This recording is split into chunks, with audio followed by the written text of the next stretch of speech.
Namaste friends from New Dharma, Hyderabad. My name is Vishwanath and we have Dr. Srinivas, cardiologist with us. We both are working professionals leading normal family life.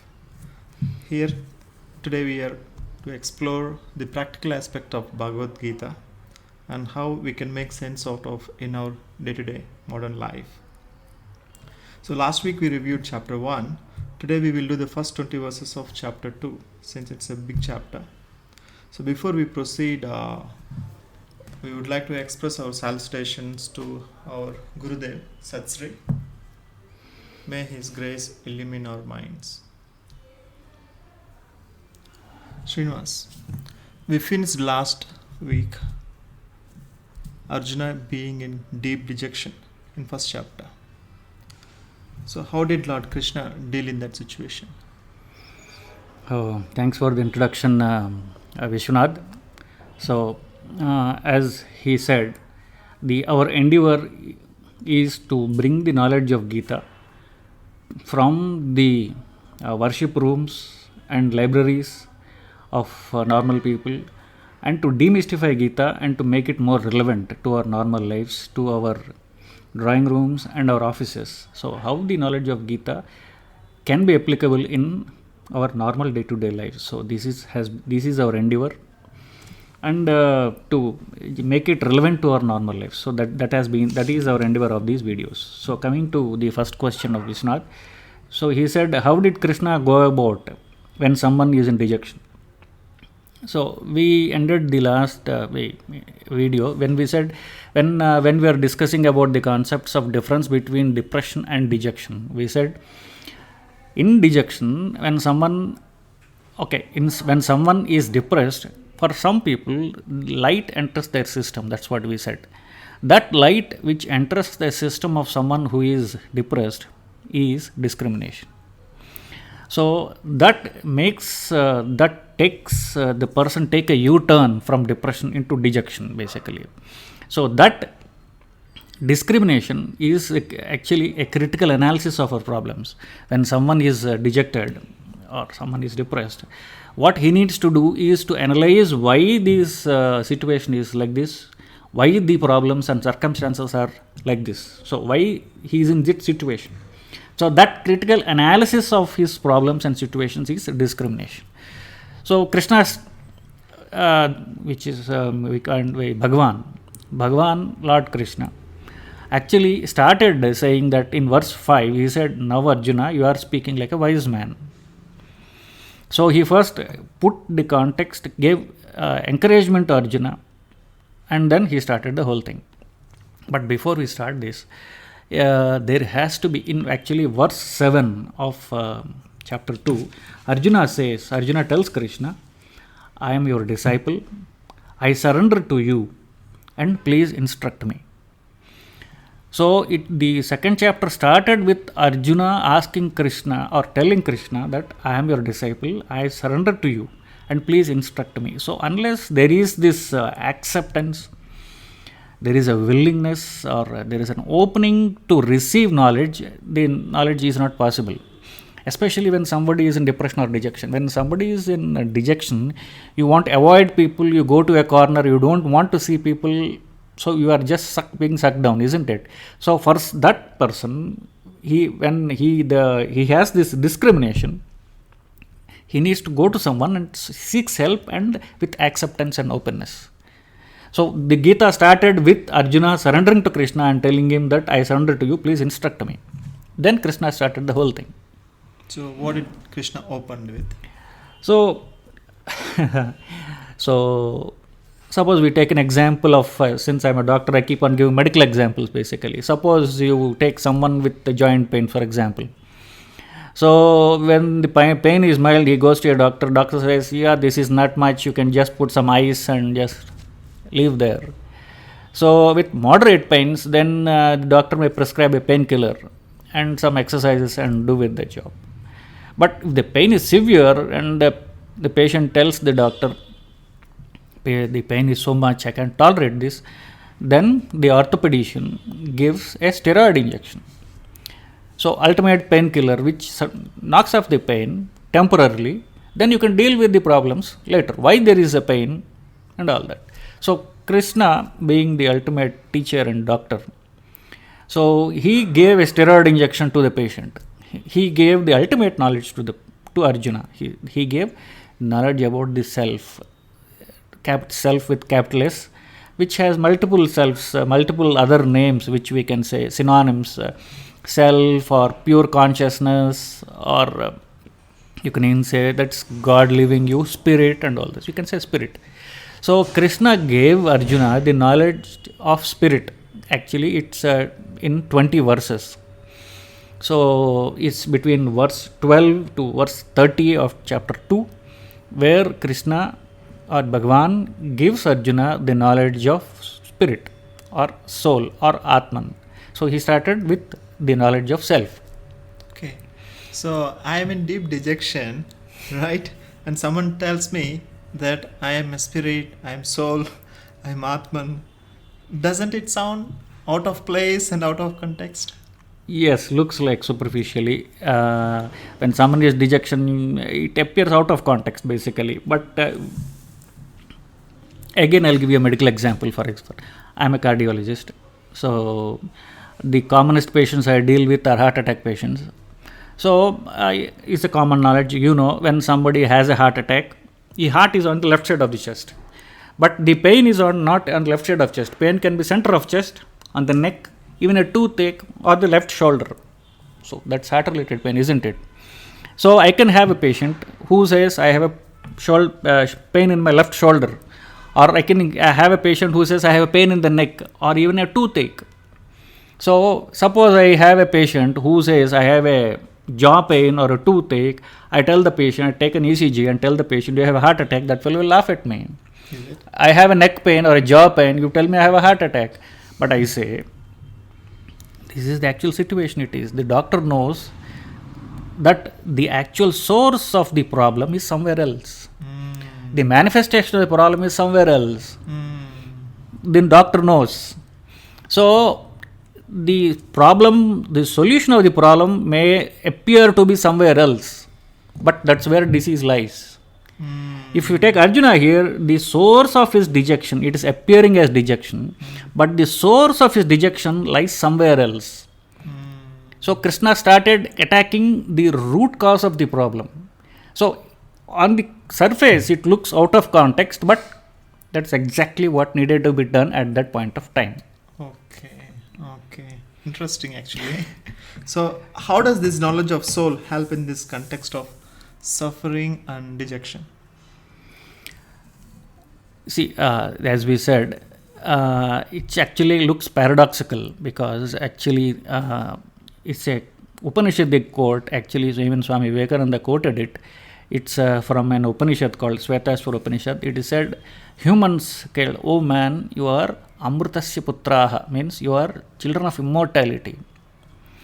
When a child of immortality has to suffer, it's out of context. Even it looks like a joke basically. So in fact, but that's what is happening to us. So how it is practical means to bring this knowledge that you are the immortal actually, or children of immortality. You are immortal, but how to translate it to our daily lives is the endeavor. That has been the endeavor of Krishna. That has been endeavor of us to translate that to our daily lives. How does the knowledge that we are immortal, we are all powerful, but still we are suffering. So if we can translate that thing into our daily lives, then we are beyond suffering.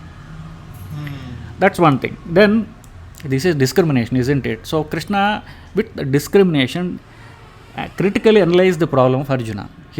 Arjuna said, I am dejected, I am suffering. So Krishna took apart I am and suffering. Then first he dealt with, since you are suffering, first I will deal with why you are suffering. What is that from which you are suffering? That is actually verse 14 of second chapter. In verse 14, Krishna said, okay, you have suffering, but there are times when you had pleasure too. So you had suffering now, but pleasure in the past. So we had both pleasure and suffering. Now you are suffering, but you had both pleasure and pain, so you had duality in your life. So this, Krishna said, there is duality in life, and the question that whatever may be the depth of suffering, whatever may be the depth of pleasure, it is fleeting. It comes and goes. So that's the most important lesson in verse 14 of chapter 2 is, however may be our depth of problems, our disease, problems with disease, problems with death, our death or even our death in the family, or whatever may be our suffering, whatever may be our pleasure, it is fleeting. Everything comes and goes. So that will put a perspective to us that we may be suffering, but it is bound to go. And next solution Krishna gave in verse 14 is endure calmly. Titik, he said titikshasva, Sanskrit word, but it translates to endure calmly. That has been the catchphrase of Shachri. He says endure calmly.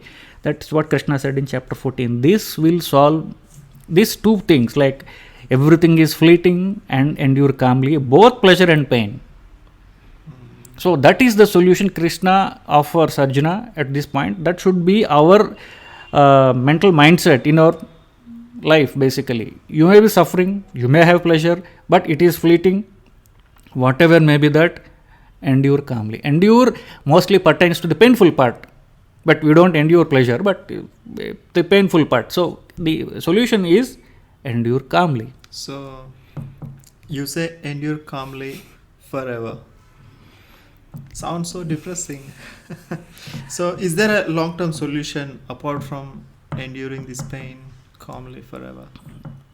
Yes, so and endure calmly mostly is biased towards the suffering part of it, because we don't say we endure pleasure basically. So it looks like life is unending pain and you have to endure unendingly the pain. It doesn't. So when this question is asked, the solution lies in the first part of the analysis. Like Arjuna said, I am dejected. Then, so suffering, dejected and suffering has been dealt with verse 14 as the solution is the fleeting nature of pain and pleasure and endured calmly. But the actual solution lies in the first part of the answer. I am suffering. So if you can analyze why the real analysis of suffering lies in the first part, analyzing who is suffering. When that takes place, when I am is analyzed, that gives a complete permanent solution to the one who is suffering. Okay. So that's where we have to use this discriminatory power to I and who is the sufferer. Yes. Now you may ask me, how is it useful to me in practical daily life basically? Yeah. I have daily issues to deal with. So how is this knowledge is going to help me? So practically the spirit or Atma or I am, it looks esoteric basically, but I'll give a few examples. When in our daily experience, are you the spirit? That's what we'll analyze basically. So our daily experience basically, we'll take first the night. When you are sleeping, you had a good night's sleep and you get up in the morning and I ask you, how was your sleep? You said, I had a good sleep. So I had a good sleep, and in the deep sleep where you are purely conscious, you are totally relaxed and you had no pleasure or no pain, but you were in a calm and unruffled state where you had no problems at all. So there is a part of you in deep sleep which is beyond pain and pleasure. Yeah, but I think we do experience anger, lust, fear, threats in our sleep as well. Yes, I agree, but it is not there in deep sleep. See, so dream state and deep sleep. Yes, so if usually the emotions are felt when not in deep sleep, in superficial sleep. If you are in deep sleep, you are beyond these emotions or even sufferings. So that comes to the sleep part of it. In deep sleep part of it, when you are accessing the pure consciousness of yourself, you are beyond suffering. So that is the paradox. There is a part of you which is beyond suffering, which is you are not basically accessing it. That is the practical knowledge of this. There is a part of everyone's life which is beyond suffering, which we are not able to access. So that's the painful part of this actual thing. You may ask me, well, you are talking about deep sleep, but deep sleep is only when 5 to 6 hours a day. What do the rest of the day deals with? In fact, that same consciousness which is falling asleep is operating when you are doing your daily activities also, isn't it? I'll tell you how. Basically, human day-to-day experience basically is something like a collapsed state. When collapsed experience, something like a photograph. You take a photograph, there is a object, and the photograph is done with a camera which could have many lenses, which could modify the image, and there is someone who takes the photograph. So your daily experience is like a photograph basically, which is a product of a camera which modifies the image, as well as someone who is accessing the object. So the daily experience is modified by the mind. Mind is not projecting you the reality basically. It's something like a spectacle which someone wears. Suppose for someone who is known to having, used to having spectacles from childhood, so day in and day out he has the spectacles. Only when he is falling asleep he takes away. The moment he opens his eyes he has spectacle also. Always basically. So the mind is like a spectacle. The body-mind complex is like a spectacle someone wears, which is modifying your vision of the world and your problems basically. So we are not used to taking up the spectacle to see. You are always dependent, or we are used to by habit always to see the reality. Reality is nothing but our daily life, our daily circumstances. How do you, when circumstances comes into our life, we are not seeing it as they, but the mind will modify your. So I'm not going to detail analysis of all this. What I'm saying is, there is someone behind the mind who is accessing your daily experience. Okay. So if you say that something so magnificent exists within us, right, inside all of us, why can't I have access to it consciously and always?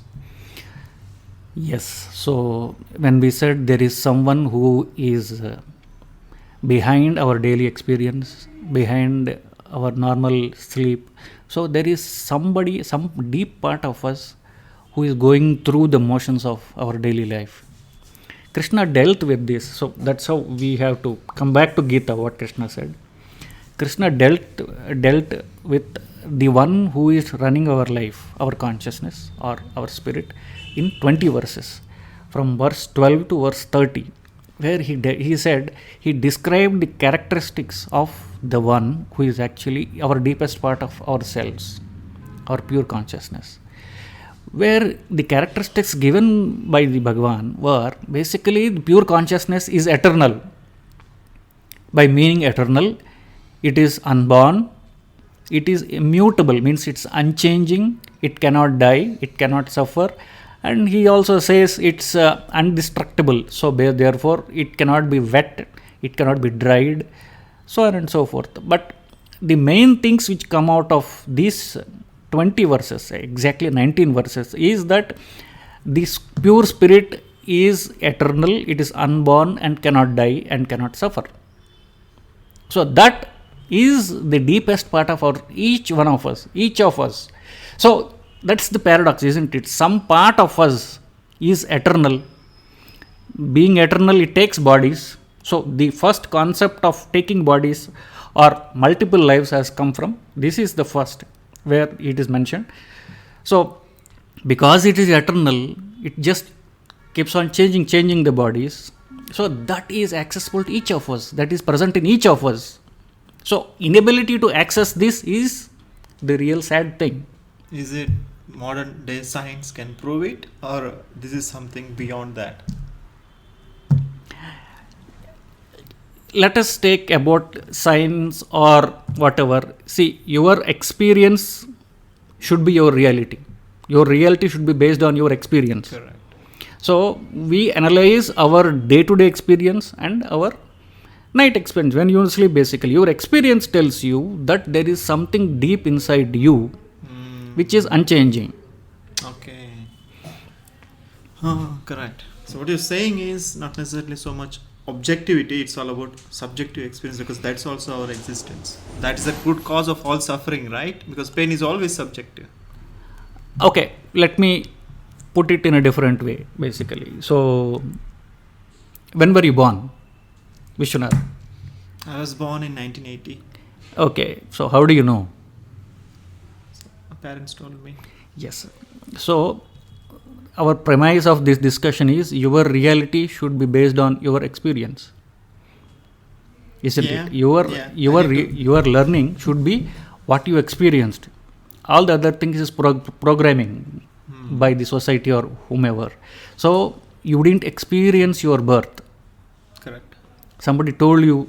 So there are few people who don't even know their date of birth, uneducated people, which we see in India. So they don't know their date of birth. That does it mean that they are not born? No, isn't it? So our reality says that we don't experience our birth. And second part, do you think there is a deepest part of your consciousness that is unchanging and just going through the life? Is it reality for you? Yeah, because my childhood ego has dropped, my teenage ego has dropped, my adult ego is also being dropped. Trying to grasp this elder ego. I don't know how long it will last. So, but there is something exists, but something keeps changing. Yes. So I'll give you another example. Where suppose some little kid comes and addresses us as uncle or